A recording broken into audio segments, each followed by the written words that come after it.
बिस्मिल्लाहिर्रहमानिर्रहीम अस्सलामु अलैकुम वरहमतुल्लाहि वबरकातुहू। एक भाई ने कमेंट किया था कि अल्लाह रब्बुल इज़्ज़त 9 ज़िलहज को हकूक़ुल्लाह और 10 ज़िलहज को हकूक़ुल इबाद को क्या माफ़ फरमा देते हैं, इसके बारे में ज़रूर बताइएगा। नाज़रीन इकराम, याद रखिए इंसान के ऊपर दो तरह के हकूक़ होते हैं, एक हकूक़ुल्लाह होते हैं और एक हकूक़ुल इबाद होती हैं। हकूक़ुल्लाह से मुराद ये है कि वो अल्लाह रब्बुल इज़्ज़त की ज़ात के साथ जो हकूक़ जुड़े हुए हैं, जैसे अल्लाह रब्बुल इज़्ज़त की इबादत करना, अल्लाह रब्बुल इज़्ज़त की तौहीद के ऊपर ईमान लेके आना, अल्लाह के साथ किसी को शरीक ना ठहराना, जो जो हुक्म अल्लाह रब्बुल इज़्ज़त ने दिया है, नमाज, रोज़ा, हज, ज़कात, जो हुक्म अल्लाह ने दिए हैं उन अहकामात को बजा लाना। हकूक़ुल इबाद से मुताल्लिक़ ये है कि जो बंदों के साथ हमारे हकूक़ जुड़े हुए हैं। तो ये दो चीज़ें हैं। तो क्या 9 ज़िलहज को अल्लाह अपने हकूक़ को माफ़ फरमा देता है, यानी जिसने नमाज़ें नहीं पढ़ी माफ़ हो गई, ज़कात नहीं दी माफ़ हो गई, और 10 ज़िलहज को क्या अल्लाह रब्बुल इज़्ज़त इंसानों के, बंदों के जो हकूक़ एक दूसरे के ऊपर हैं, क्या उनको भी माफ़ फरमा देते हैं। हज एक बहुत बड़ी इबादत है, जिसके बारे में बहुत सारी अहादीस के अंदर रसूलुल्लाह सल्लल्लाहु अलैहि वसल्लम ने फ़ज़ाइल को बयान फरमाया है, जिसमें एक बहुत बड़ी फ़जीलत ये है कि हज करने वाला जब वो अपने घर वापस लौटता है, और वह हज भी ऐसा हो कि जिसके अंदर उसने तमाम मनासिक को अच्छे तरीके से अदा किया हो, किसी को कोई तकलीफ़ ना पहुँचाई हो, अपने साथियों को, साथ वालों को उनका ख़्याल भी रखा हो, खिदमत में भी लगा हो, इन सारी चीज़ों का ख़्याल रखते हुए आदाब का, फ़ज़ाइल का, अहकामात का, फ़राइज़ का, वाजिबात का और सुन्नतों का, सबका ख़्याल रखते हुए हज उसने किया है, तो अल्लाह रब्बुल इज़्ज़त के प्यारे हबीब सल्लल्लाहु अलैहि वसल्लम ने फ़रमाया कि यहाँ से पलटने वाला, वापस आने वाला इसी तरह होता है कि जैसे वो माँ के पेट से पैदा हुआ। यानी जिस तरह वो बच्चा हर गुनाह से उस वक़्त पाक होता है, उस तरह वो भी पाक हो जाते हैं, सारे गुनाह उसके मिट जाते हैं, उसका अमालनामा, जो गुनाह हैं अमालनामा में, वो सिफ़र हो जाते हैं। अगली ज़िंदगी के अंदर अगर कोई ऐसी चीज़ें होंगी तो वो दोबारा, लेकिन पिछला वो सारा उसको माफ़ कर दिया जाता है। तो ये तो एक बहुत बड़ी फ़जीलत है। इसके अलावा एक और हदीस शरीफ के अंदर फ़जीलत आती है कि जब कोई हज के लिए निकलता है, अल्लाह की राह में जाता है, तो जब वो अपना कदम उठाता है, अल्लाह रब्बुल इज़्ज़त उसके गुनाहों को माफ़ फरमा देते हैं, उसके दर्जात को बुलंद फरमा देते हैं।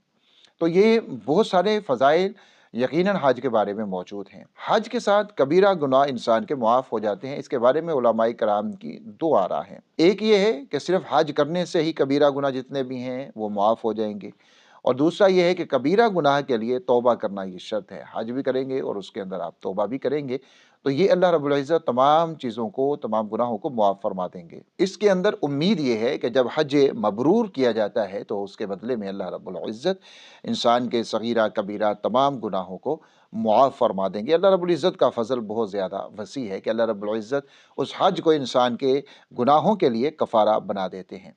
ये तो हकूक़ुल्लाह हैं, हकूक़ुल्लाह से मुतल्लिक़ जो चीज़ें हैं, इनसे ये गुनाह मुआफ़ हो जाते हैं।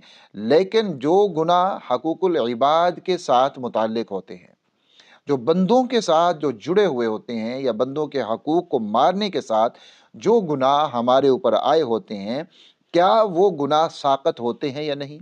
वो हकूक़ हमारे ऊपर से साक़त होते हैं या नहीं?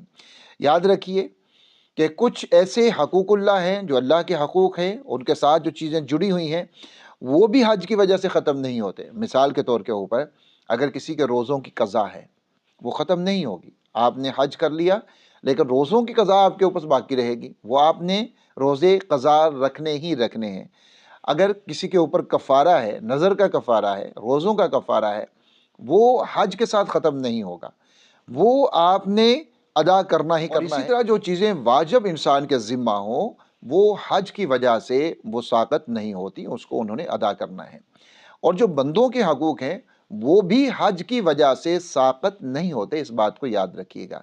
जैसे सही मुस्लिम शरीफ के अंदर रिवायत है, रसूलुल्लाह सल्लल्लाहु अलैहि वसल्लम ने इरशाद फरमाया, हज़रत अमर बिन आस रज़ियल्लाहु ताला अन्हु इसके रावी हैं, कि आपने फरमाया कि शहीद के ज़िम्मा से सब कुछ साक़त हो जाता है, जितने उसके गुनाह हैं वो सारे ख़त्म हो जाते हैं, सगीरा भी कबीरा भी, सारे गुनाह अल्लाह रब्बुल इज़्ज़त उसके मुआफ़ फरमा देता है। लेकिन जो उसके ज़िम्मा जो कर्ज़ है वो माफ़ नहीं होगा। شہید کے گناہ معاف ہو جاتے ہیں، صغیرہ کبیرہ، کتنی احادیث کے اندر اس کی فضیلت موجود ہے کہ اس کا قطرہ ابھی زمین پر نہیں گرتا خون کا، اللہ رب العزت اس کو سارے گناہوں کو معاف فرما دیتے ہیں، مغفرت فرما دیتے ہیں۔ لیکن قرض وہ شہید کے ذمہ ہے تو وہ بھی معاف نہیں ہوگا۔ شہید کی جو فضیلت ہے وہ اتنی زیادہ ہونے کے باوجود بھی اس کے اوپر سے قرض معاف نہیں ہوتا۔ یہی صورتحال یہاں پر بھی ہے، یہی حکم یہاں پر بھی ہے کہ آپ حج کرتے ہیں، جتنے بھی اخلاص سے کریں، جتنے بھی مناسک کا خیال رکھتے ہوئے کریں، لیکن اس کے باوجود بھی جو آپ کے ذمہ چیزیں موجود ہیں، جیسے قرض موجود ہے آپ کے ذمہ، تو وہ حج کرنے سے قرض ادا نہیں ہوگا۔ اگر ایسا ہو جائے، جتنے لوگ ہیں جو مقروض ہیں وہ پھر حج کر کے آئیں اور آ کے اپنے قرض خواہ کو بول دیں کہ میں نے حج کر لیا ہے اور میرا قرض معاف ہو گیا، تو ایسا تو نہیں ہو سکتا۔ تو جو یہ قرض کا جو تعلق ہے یہ بھی چونکہ عباد کے ساتھ ہے، بندوں کے ساتھ ہے، ہم کسی انسان سے ہی قرض لیتے ہیں اور پھر اس کو واپس کرنا ہوتا ہے، اس کو واپس لوٹانا ہوتا ہے، تو وہ معاف نہیں ہوتا۔ وہ قرض ہم جب تک ادا نہیں کریں گے تب تک وہ قرض ادا نہیں ہوگا، وہ ہم نے دینا ہی دینا ہے۔ اسی طرح جس شخص نے، اگر مثال کے طور کے اوپر کسی نے کوئی قتل کیا ہے اور وہ اب واپس آ جاتا ہے، حج کر کے آ جاتا ہے، وہ آ کر کہے کہ نبی کریم صلی اللہ علیہ وسلم نے فرمایا کہ سب کچھ معاف ہو گیا، تو میں نے قتل کیا تھا وہ معاف ہو گیا، تو ہاں اس کو قتل کا جو گناہ تھا وہ اس کا معاف ہو گیا، لیکن اس کے ذمہ جو چیز، جو حق ایک بندے کا موجود ہے قصاص والا، وہ اس کے ذمہ ابھی موجود ہے، وہ اس کو دینا پڑے گا قصاص، یا پھر اس کے جو ورثاء ہیں وہ اس کو معاف کر دیں، دیت دے دی جائے یا کوئی بھی صورت ہو، لیکن وہ جو چیز قتل کرنے سے اس کے ذمہ ہوئی تھی، اس کے اوپر لازم آئی تھی، وہ اب بھی باقی ہے، وہ حج کرنے سے ختم نہیں ہوگی۔ تو اس کو آپ تمام چیزوں کے اوپر قیاس کر سکتے ہیں۔ یہ دو مثالیں میں نے عرض کر دی ہیں، ایک قرض کی، ایک قتل کی۔ اس کو آپ تمام چیزوں کے اوپر قیاس کر سکتے ہیں کہ جو آپ کے ذمہ کسی بندے کا حق ہے، آپ نے اس کا حق دینا ہے، ادا کرنا ہے، تو اب اگر آپ حج کر کے آ جاتے ہیں، آپ عمرہ کر کے آ جاتے ہیں، تو آپ کے حج یا عمرہ کرنے سے اس شخص کا جو حق آپ کے ذمہ تھا وہ ادا نہیں ہوگا، وہ ختم نہیں ہوگا، وہ آپ کو بہرحال ادا کرنا پڑے گا۔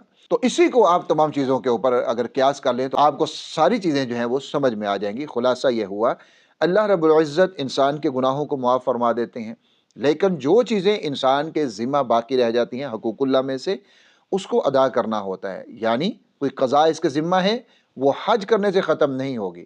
اس کے ذمہ روزوں کی قضا ہے، وہ حج کرنے سے ختم نہیں ہوگی۔ زکوٰۃ اس کے ذمہ باقی ہے، وہ حج کرنے سے ختم نہیں ہوگی، لیکن جو گناہ اس کے اوپر ہوا وہ گناہ اس کا ختم ہو گیا۔ یہ قضا اس کے اوپر جو لازم ہے وہ باقی ہی رہے گی، وہ اس کو ادا کرنی پڑے گی۔ کفارہ ہے، روزوں کا کفارہ ہے یا نظر ہے، یہ ساری چیزیں باقی رہ جاتی ہیں۔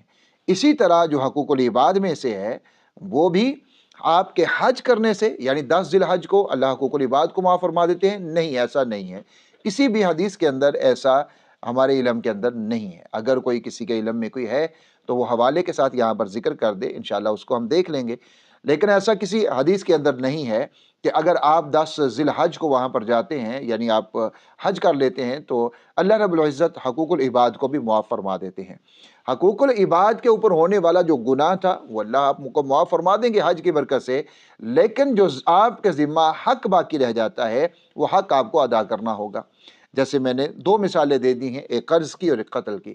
قرض آپ کے ذمہ ہے، آپ نے اس کے اندر دیر کی، مسلمان کو تکلیف پہنچائی، اس کے اوپر جو گناہ تھا وہ معاف ہوا، لیکن جو یہ ذمہ آپ کے باقی ہے، جو واجب آپ کے ذمہ ہے، یہ ادا نہیں ہوا، یہ ختم نہیں ہوا، یہ آپ کو لوٹانا پڑے گا۔ قتل کے اوپر جو گناہ تھا اللہ اس کو معاف فرما دیں گے حج کی برکت سے، لیکن جو آپ کے ذمہ چیز اس کے ساتھ آ جاتی ہے وہ قصاص ہے، وہ دیت ہے، وہ معافی ہے۔ ان میں سے کوئی ہوگا تو آپ اس سے پوری طرح سے بری ہو سکتے ہیں، ورنہ آپ اس کے مجرم رہیں گے، آپ اس سے بری نہیں ہوں گے۔ امید ہے کہ یہ مسئلہ اچھے طریقے سے سمجھ میں آ گیا ہوگا۔ اللہ رب العزت مجھے اور آپ کو، ہم سب کو بار بار حج بیت اللہ اور عمروں کی سعادت نصیب فرمائے، آمین یا رب العالمین۔